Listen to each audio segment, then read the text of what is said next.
India ने किया ईशा को किडनैप किया, उसे जान से मारने की कोशिश, लेकिन ऐन वक्त पर सूरज ने बचाया ईशा की जान और किया बिया को पुलिस के हवाले। किस पल एक इंसान का असली चेहरा सामने आता है?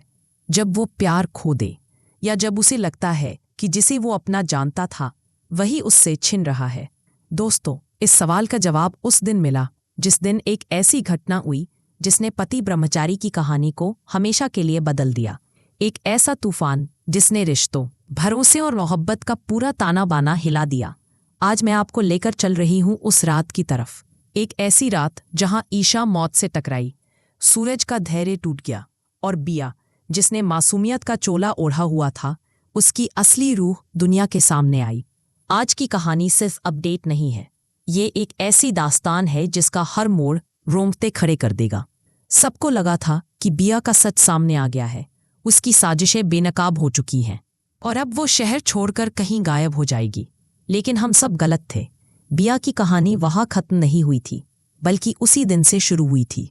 राइटिंग टीम से मिली मेरी एक्सक्लूसिव जानकारी कहती है कि बिया को अब एक साधारण निगेटिव किरदार नहीं लिखा जा रहा, उसे एक साइकोटिक ऑब्सेसिव लवर बनाया जा रहा है।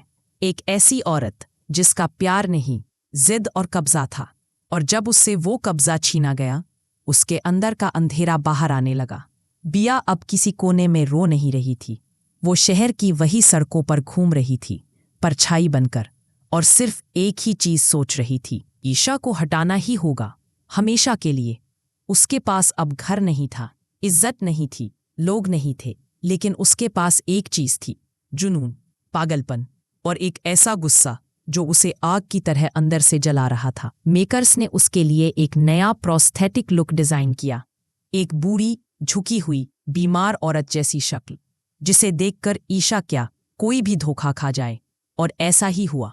दोपहर का वक्त, घर शांत, सूरज अंदर किसी काम में उलझा हुआ, और तभी दरवाजे पर किसी की कमजोर सी आवाज, बेटी पानी मिलेगा? ईशा की फितरत ही ऐसी है, वो किसी को दुख में नहीं देख सकती। गेट पर खड़ी वो बूढ़ी औरत असल में बिया ईशा ने सोचा भी नहीं और उसे सहारा देने बाहर आ गई। बस यही वो पल था जिसके लिए बिया कई रातों से छुप छुप कर नजरें लगा रही थी। एक सेकंड में उसने ईशा पर क्लोरोफॉर्म का वार किया।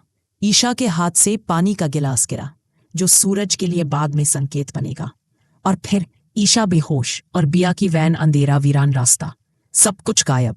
अब सीन बदलता है मुंबई के किनारे पर एक पुरानी, टूटी, बदबूदार फैक्ट्री, जहां हवा भी डर से कांपती हो।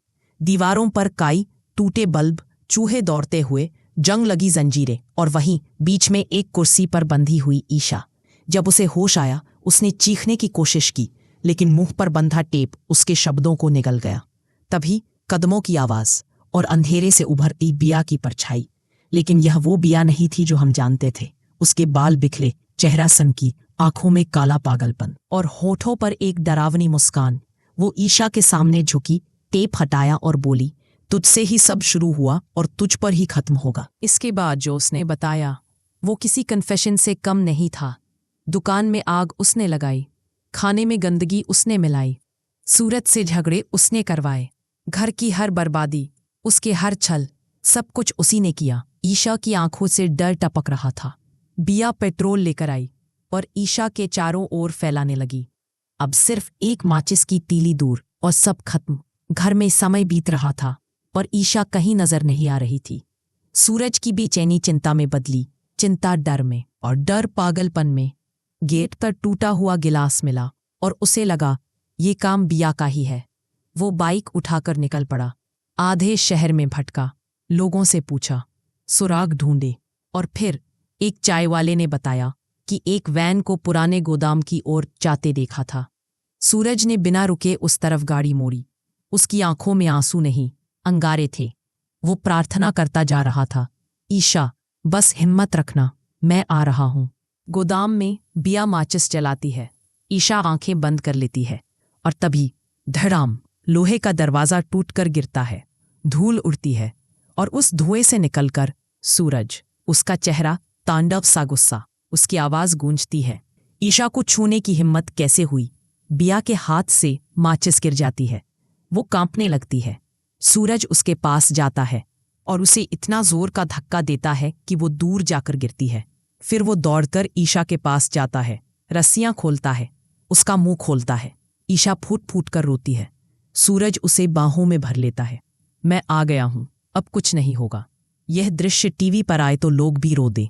बिया फिर उठने की कोशिश करती है, चीखती है, सूरज, वो तुम्हारे बीच आई, उसे मरना होगा।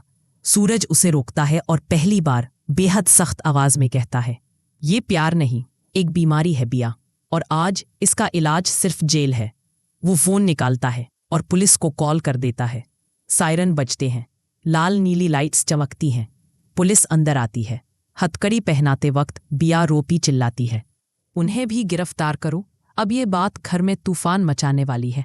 सूरज ईशा को लेकर घर लौटता है, धीरे धीरे, बहुत सावधानी से। घर वाले सदमे में हैं। बुआ जी का चेहरा उड़ चुका है और ईशा, वो अभी भी कांप रही है, लेकिन सूरज का हाथ उसके कंधों पर है। उसका ये साथ अब हमेशा के लिए बदल चुका है। तो दोस्तों, यह वो अध्याय है जिसने पति ब्रह्मचारी को नई दिशा दे दी है। बिया जेल में है, लेकिन उसके आखिरी आरोप से बुआ जी की मुश्किलें शुरू होने वाली है। आपकी राय क्या है? क्या बुआ जी को भी सजा मिलनी चाहिए? क्या सूरज को बिया को और कठोर सजा देनी चाहिए थी? और आपको इस महा ट्विस्ट का कौन सा हिस्सा सबसे तगड़ा लगा? कमेंट्स में ज़रूर बताइए। वीडियो को लाइक करें, शेयर करें और चैनल को सब्सक्राइब करके बेल आइकन दबाना मत भूलिए।